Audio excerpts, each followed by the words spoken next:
دیکھیے سطر کا تقاضے کیا ہے، گن لیجئے. لباس نبیز ہونا چاہیے، باریک نہیں. حضور نے فرمایا اللہ کی لعنت ہو ان پر جو لباس پہن کے بھی ننگی ہوتی ہے. باریک اتنا لباس ہے یا چست اتنا لباس ہے؟ ڈھیلا ڈھالا ہونا چاہیے، نبیز ہونا چاہیے. لباس کے اندر یہ دو حصے جو ہیں وہ لازم ہیں. اور پھر سینے پر، اب ظاہر بات ہے کرتا پہنا ہوا ہے، ڈھیلا ڈھالا ہے، پھر بھی یہ سینے کے ابھار تو ظاہر ہو جائیں گے.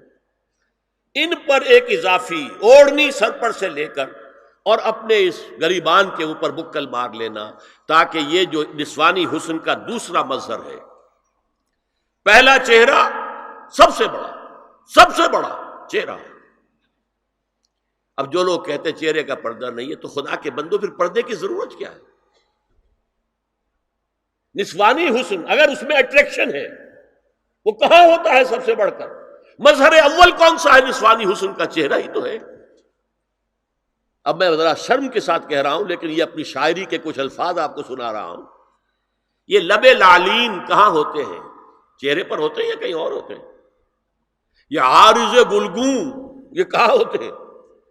چہرے پر ہوتے ہیں یا کمر میں لگے ہوتے ہیں؟ یہ چاہے زقن، تھوڑی میں اگر کچھ کھڈا پڑا ہوا ہو، چاہے زقن. یہ تعریفیں جو شاعری میں ہوتی ہیں یہ کہاں ہوتا؟ یہ مژگاں کے تیر یہ کہاں ہوتے ہیں؟ یہ نرگسی آنکھیں یہ کہاں ہوتی ہیں؟ اور ستواں ناک یہ کہاں ہوتی؟ چہرہ ہی تو ہے. سب سے بڑی اٹریکشن تو چہرہ ہے. اسی کو نہ چھپایا تو پھر اور کیا چھپایا؟ ہاں دوسری چیز، چھاتی کے ابھار بہت اٹریکٹیو ہوتے ہیں انسان کے لیے. اس کے لیے یہ ہے کہ وَلْيَضْرِبْنَ بِخُمُرِهِنَّ عَلَىٰ جُيُوبِهِنَّ. کرتا بھی دبیز کپڑے کا ہو، کرتا جو ہے ڈھیلا ڈھالا بھی ہو، شلوار اور دبیز تر کپڑے کی ہو، ڈھیلی ڈھالی ہو، اور اوڑھنی کا بکل جو ہے اپنے سینے پر مار لیا جائے. اب اس کے بعد فرمایا وَلَا يُبْدِينَ زِينَتَهُنَّ إِلَّا لِبُعُولَتِهِنَّ. اب یہاں یہ زینت کا لفظ آ رہا ہے چہرے کے لیے، اور چہرے ہی میں کچھ سنگھار بھی ہوتا ہے. کوئی سرما لگایا ہوا ہے، فرض کیجئے کسی اور طرح کا کوئی زیور پہنا ہوا ہے، گلے میں پڑا ہے، کانوں میں بندے ہیں وغیرہ وغیرہ. یہ زینت چہرہ اور اس کے ساتھ کوئی بناؤ سنگھار کا معاملہ، جس کی کہ حضور صلی اللہ علیہ وسلم نے تلقین کی ہے. عورت کو گھر میں بن سنور کر رہنا چاہیے، شوہر کے لیے اٹریکٹیو رہنا چاہیے. خاص طور پر شوہر جب آنے والا ہے شام کو دفتر سے، اس وقت عورت جو ہے بن سنور کر رہے ہیں.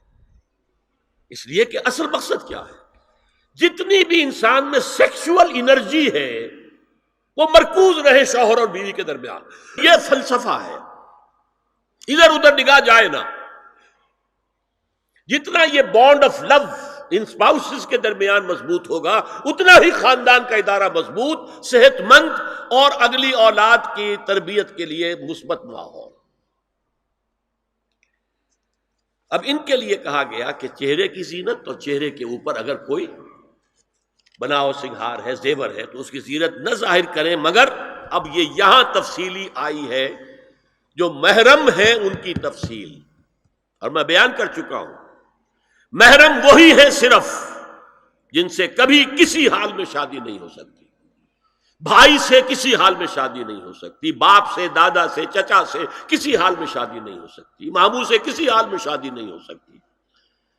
ہاں چچا کے بیٹے سے ہو سکتی ہے، وہ نامحرم ہے. ماموں اور خالہ کے بیٹے سے ہو سکتی ہے، وہ نامحرم ہے. تو فرمایا کن کے سامنے ظاہر کر سکتی ہے؟ الا لبعولتہن، سب سے بڑھ کر تو شوہر، او آبائہن، اور یہ آپ نے باپ. اچھا باپوں میں نوٹ کیجیے، باپ حقیقی ہو، اخیافی ہو، اللاتی ہو یا رضاعی ہو، یہ چاروں قسم کے باپ اس میں شامل ہوں. جس عورت نے دودھ پلایا تھا اس کا شوہر بھی باپ بن گیا. او آبائے بعولتہن، اپنے شوہروں کے باپ، یا ابنائہن، ان کے اپنے بیٹے، بیٹوں میں بھی آئیں گے چاروں. اللاتی اخیافی، عینی اور رضاعی، او ابناء بعولتہن، اور اپنے شوہروں کے بیٹے، ہو سکتا ہے شوہروں کی اور بیویاں بھی ہوں تو ان کے بیٹے بھی، جو ستیلے بیٹے ہیں وہ بھی محرم ہیں، ان سے کسی شکل میں کبھی شادی نہیں ہو سکتی، او اخوانہن، یا ان کے بھائی، او ابنائہن، یا اپنے بیٹے، او ابناء بعولتہن، یا اپنے شوہروں کے بیٹے، او اخوانہن، یا اپنے بھائی، او بنی اخوانہن، یا اپنے بھائیوں کے بیٹے، او بنی اخواتہن، اپنا بھتیجا، شوہر کا بھتیجا نہیں، اپنا بھتیجا محرم ہے، اپنا بھانجا محرم ہے، شوہر کا بھانجا محرم نہیں ہے، او نسائہن، یا ان کی عورتیں، اپنی عورتیں، جان پہچان کی عورتیں،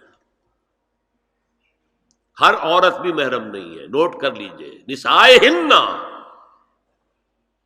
عورتیں بڑی بڑی قطامائیں ہوتی ہیں، وہ کیا کیا فتنے اٹھاتی ہیں، آتی ہیں گھروں کے اندر، کیا ذریعہ بنتی ہیں پھر پیغام رسانی کا، اور خرابی پیدا کرتی ہیں، اور اس میں کمال ہے جو مجھے واقعہ سنایا پروفیسر یوسف سلیم چشتی مرحوم نے سر سید احمد خان کے بارے میں۔ اب وہ زمانہ یاد کیجیے سر سید کا، ابھی انگریزی حکومت باقاعدہ جو ہے وہ ملکہ وکٹوریہ کی شروع ہوئی ہے، روب کتنا ہے انگریز کا، اور لیفٹیننٹ گورنر جو ہے یو پی کا وہ کہتا ہے سر سید احمد خان سے کہ ہماری میری بیگم آپ کے اہلیہ سے، آپ کے گھر والیوں سے ملنا چاہتی ہے۔ سر سید نے جواب دیا ہماری عورتوں کا اجنبی عورتوں سے بھی پردہ ہے، ہماری عورتیں آپ کی بیگم سے نہیں مل سکتی۔ میرا سر جھکتا ہے۔ او ما ملکت ایمانہن، یا جو ان کے داہنے ہاتھوں کی ملکیت ہو، باندیاں، غلام۔ اس میں عرض کر چکا ہوں کہ اس میں کافی اختلافات ہیں، یہ بھی ہے کہ اس سے مراد صرف باندیاں ہیں، غلام مرد نہیں، یہ بھی ہے کہ مرد بھی ہے، اور یہ بھی ہے کہ مرد جب تک کہ وہ بالغ نہ ہو، لیکن میں اس بحث میں یہاں نہیں جانا چاہتا، یہ پھر فقہ کی بحث ہو جائے گی۔ اب التابعین غیر اولی الاربہ، کچھ ایسے لوگ بھی ہوتے ہیں، کوئی کسی کے گھر میں کوئی اندھا آدمی رہ رہا ہے، یا کوئی اور کسی وجہ سے کوئی مریض ہے، اسے آپ نے پناہ دے رکھی ہے، انہیں عورتوں سے کوئی سروکار نہیں ہوتا۔ اب الطفل الذین لم یظہروا علی عورات النساء، یا وہ بچے کہ جن پر ابھی عورتوں کے پوشیدہ حالات واضح ہی نہیں ہے، پتہ ہی نہیں ہے انہیں، ابھی انہیں جنس کا کوئی احساس ہی نہیں ہے۔ یہ ہے فہرست کے جو دی گئی ہے کہ جن کے سامنے عورت کھلے چہرے کے ساتھ اور اپنی جو اضافی زینت بھی ہو، کوئی زیور وغیرہ یا کوئی بھی سرما وغیرہ ڈالا ہوا ہے، یا کوئی سرخی کوئی لگائی ہے معمولی سی، تو اس کے ساتھ آ سکتی ہے، اور یہ وہ رشتے ہیں کہ جن سے کسی حالت میں بھی نکاح نہیں ہو سکتا، لہذا وہ ذہن ادھر جاتا ہی نہیں ہے، نارمل آدمی کا ذہن ادھر جائے گا ہی نہیں۔